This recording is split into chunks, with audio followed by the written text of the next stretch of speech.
5, 4, 3, 2, 1, 0.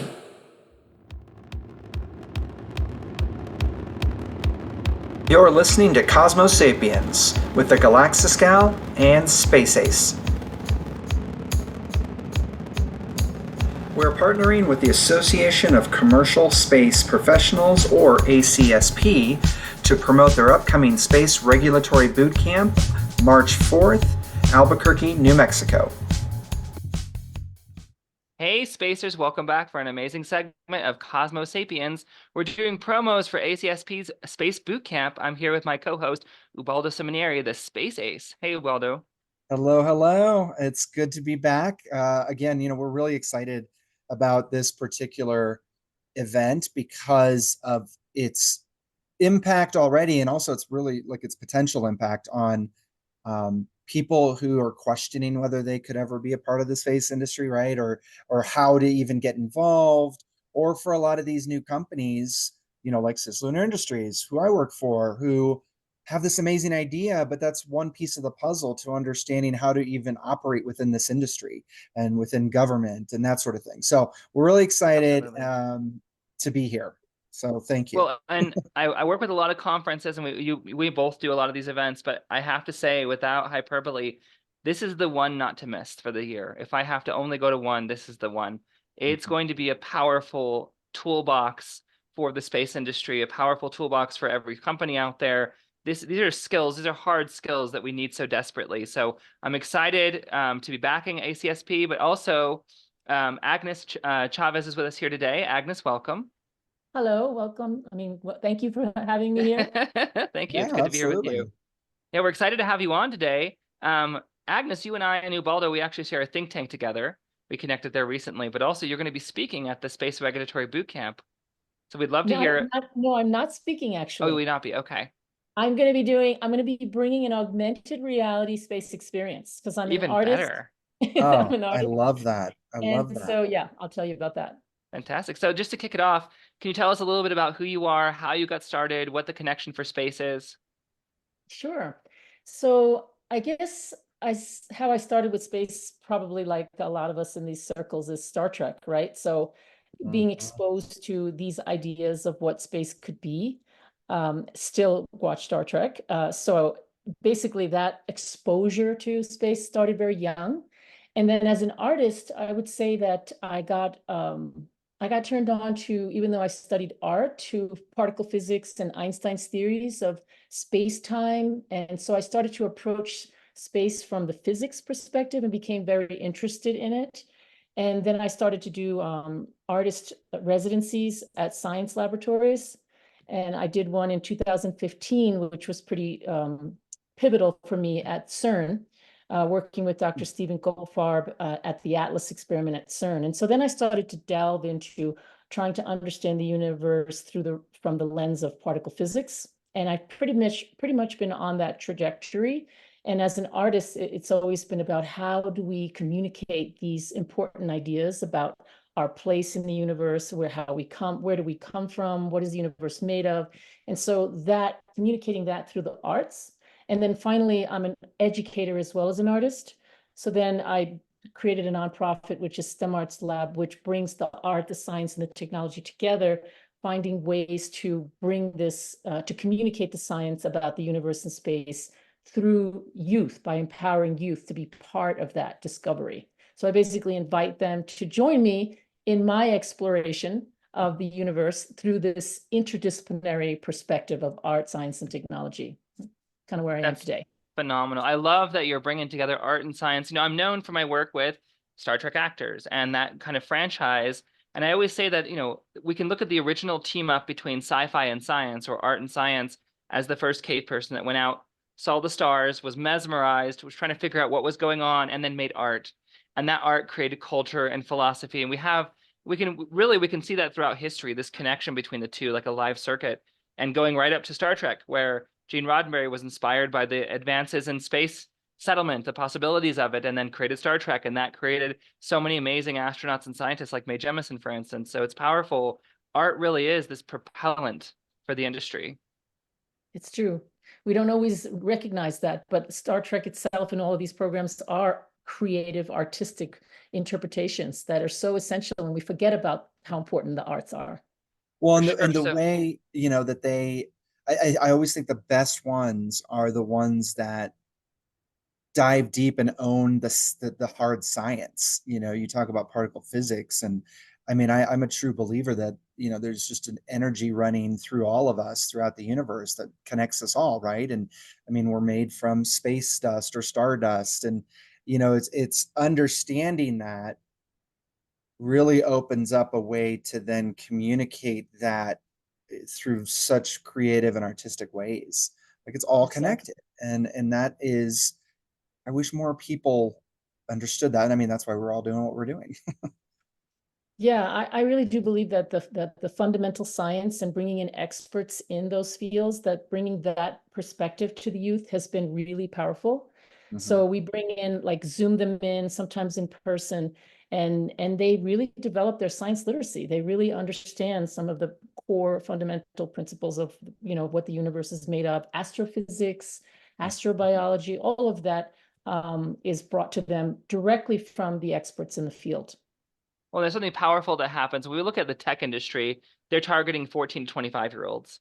They realize that's who the movers and shakers are of the world. They realize that's the pivotal time to really get them embedded. And the same thing comes with anything that we're doing, really getting the youth embedded, getting them excited, but showing them the possibilities. Because if they see it's possible, they'll prioritize it. And then giving Yeah. them that means to act upon that priority, I think is so, so important. Can you talk about what we're going to experience, like kind of what we can expect with what you're bringing to the event?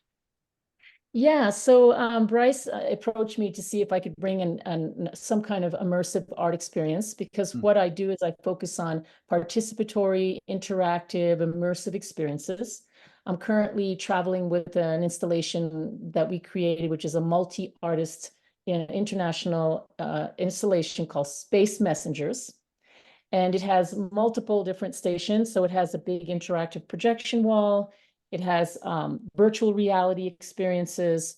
Another station where we beam in a scientist that appears as an avatar, and people walk up to a ring light and they think they're talking to an AI robot these days, but it's actually a real person sitting on their couch from Los Alamos or from the Wow. laboratory, answering those questions that everyone has that they're afraid to ask, but somehow the avatar breaks down those barriers.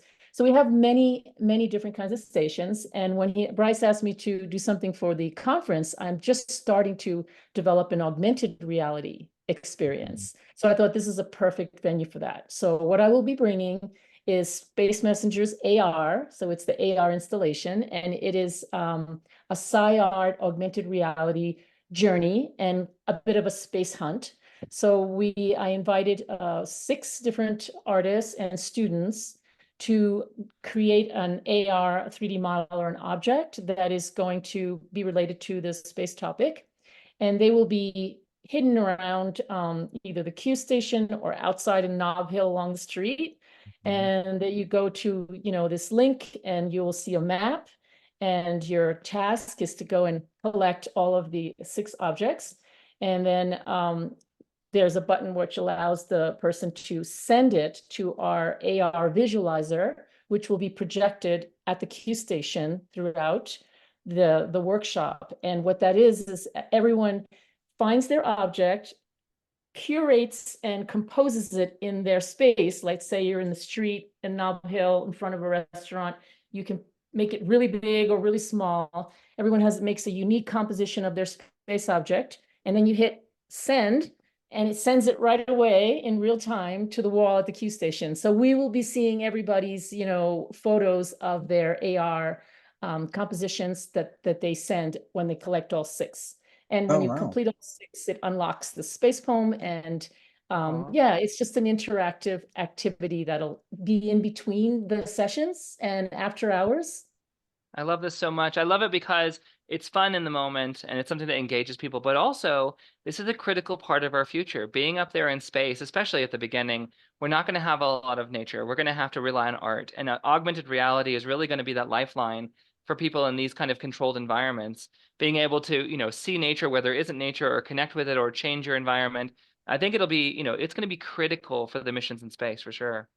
True, Now, true. the wall back at Q Station, will that, I mean, that almost to me seems like an art installation in and of itself, right? You start combining all these photos into a visualization of this community coming together.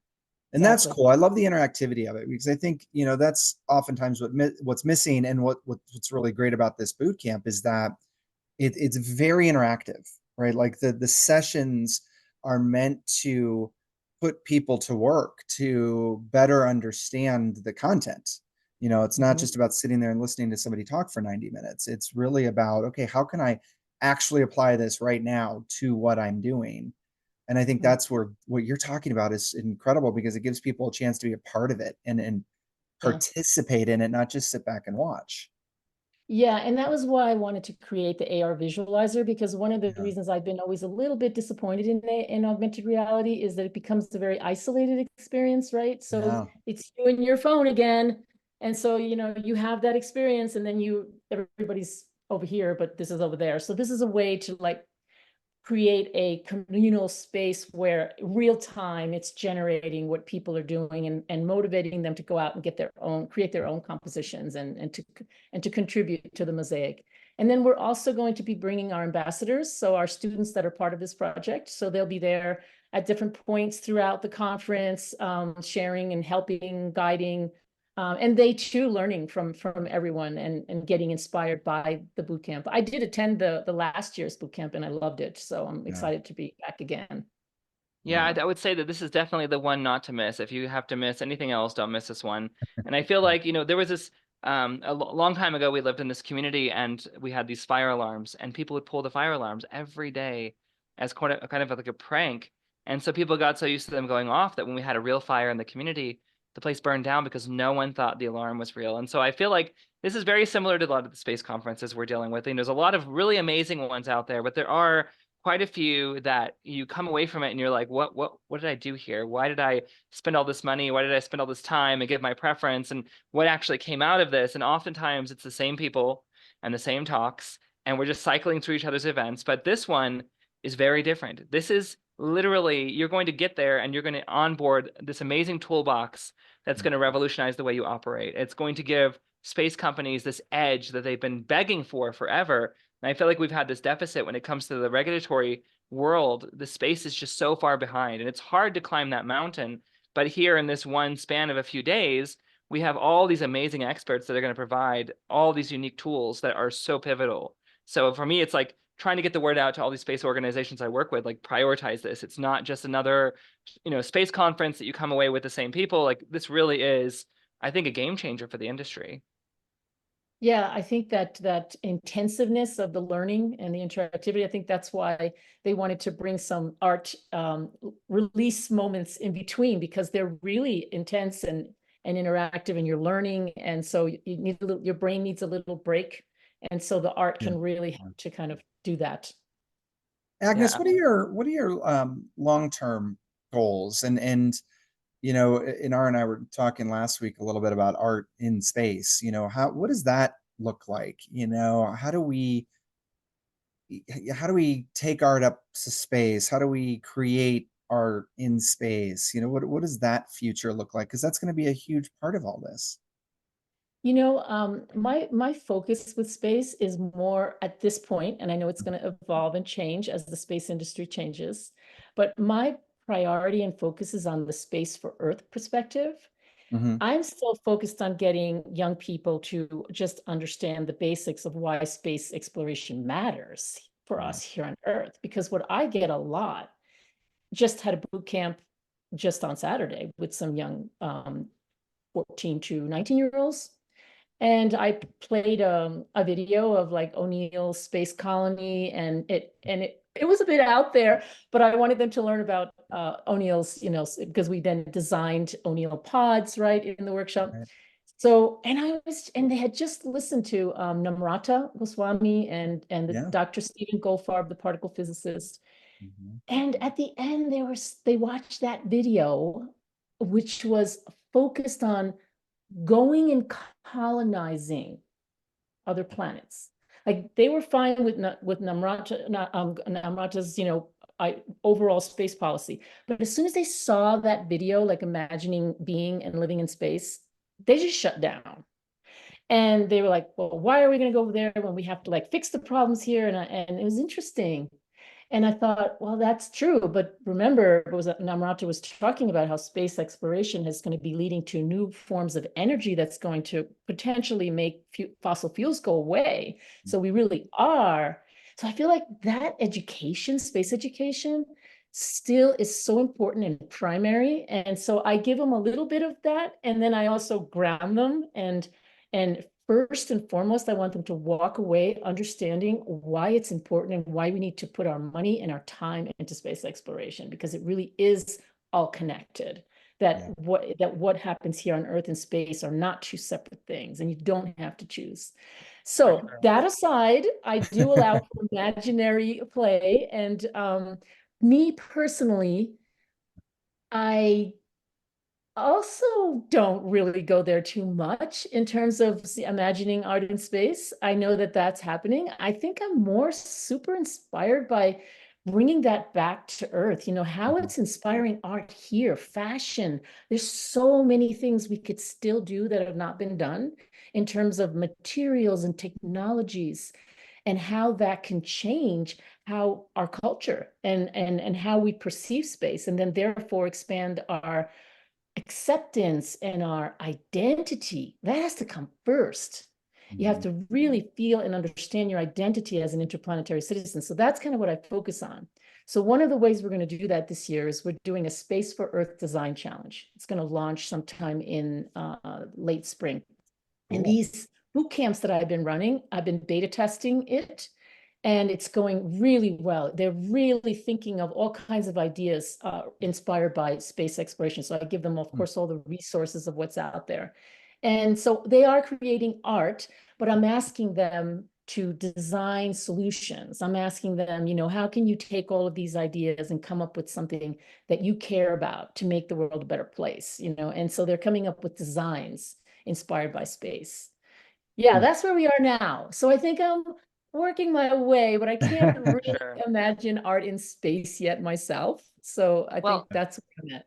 I think there's one level, when I was younger, when I first got started with communication for space, my first big focus was how can I make space valuable because it does something for Earth. So that same idea of like, space technology, space-based solar is going to revolutionize technology on Earth. It's going to provide clean energy for everybody in mass quantities really cheaply. And we can talk about the kitschy things like Velcro and cell phones and satellites.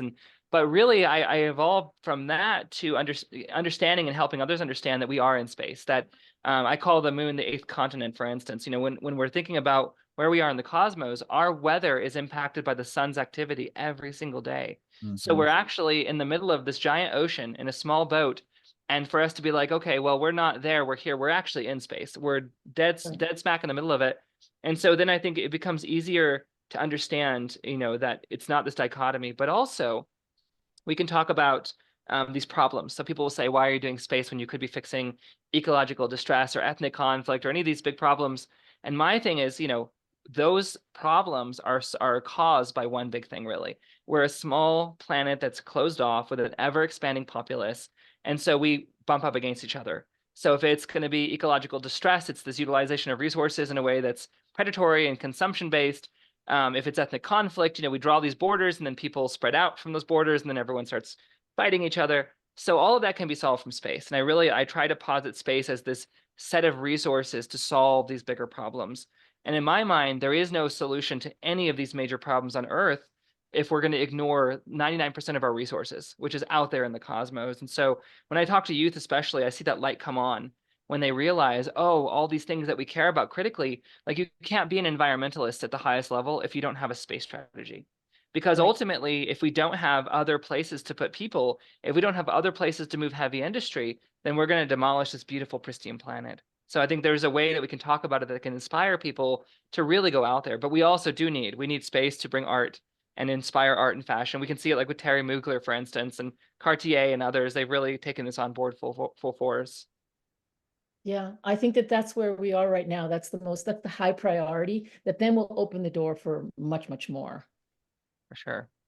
Yeah. So so let's talk about in New Mexico when we're all together, where can people find you? So are you going to have a spot at the event? And, walk us through like somebody's experience, like to getting started, just so when people get there, they can hit the ground running. They can start, hunting with the app.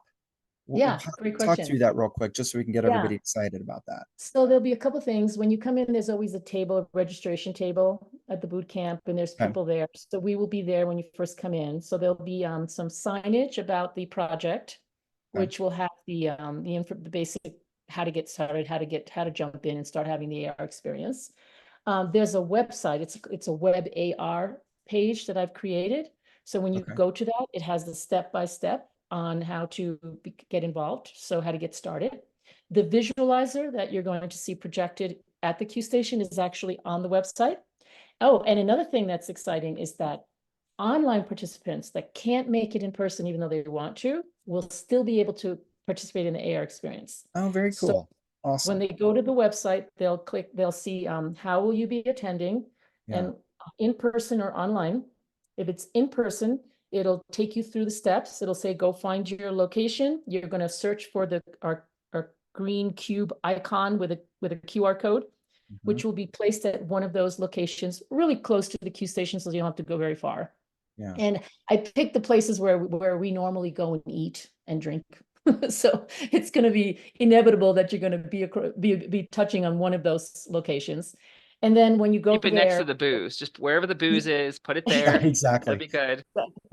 Exactly. So you outside the restaurant, because we didn't want to take over inside with people with their phones interrupting everybody. Yeah. So we're putting the Q code outside the location. And then we're hoping to get some really cool shots of the objects in Nob Hill, because Nob Hill is like a Route 66. And so it has all of this, retro style that's very cool, very photogenic. You could turn it into a selfie if you wanted, and you could just have somebody take a picture of yourself with your object, or you could just compose your object in the space. And so that'll all be outlined on the website and in the signage when you come in. And then throughout the day, we'll have myself and the young ambassadors also there to talk to you about the project.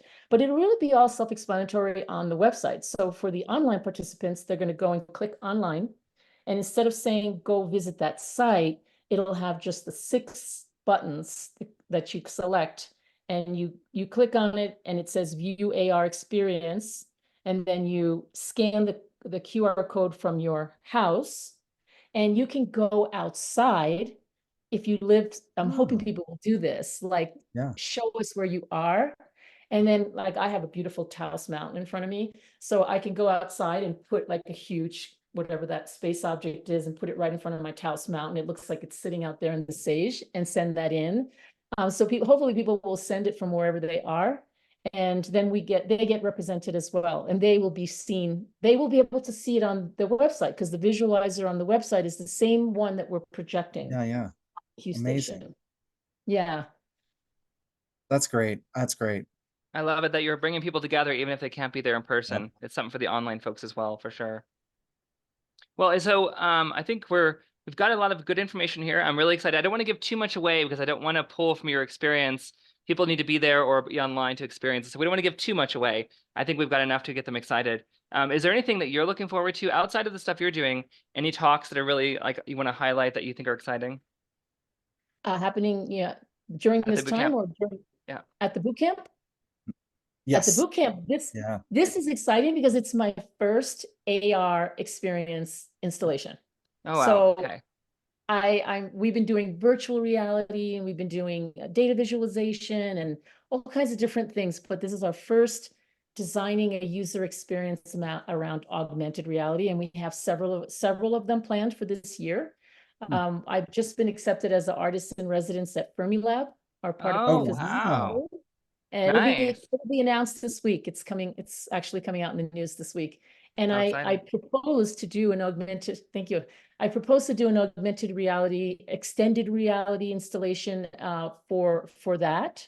And so this is like my first launch and testing, and you're going to be I'm going to be testing out a lot of the ideas with the participants and see what people respond to, and then I'll be refining it throughout the year, culminating at the end of the year with the extended mixed reality installation at Fermilab. Wow. So this Yeah. is really be one of the first to try it out kind of scenarios. Like, come to the Yeah. boot camp, please, and you'll be one of the first to test this out. And wow, that's so cool. That's so cool. The journey begins there, but goes much further. So it's great to be Yes. at the Yeah. beginning of it.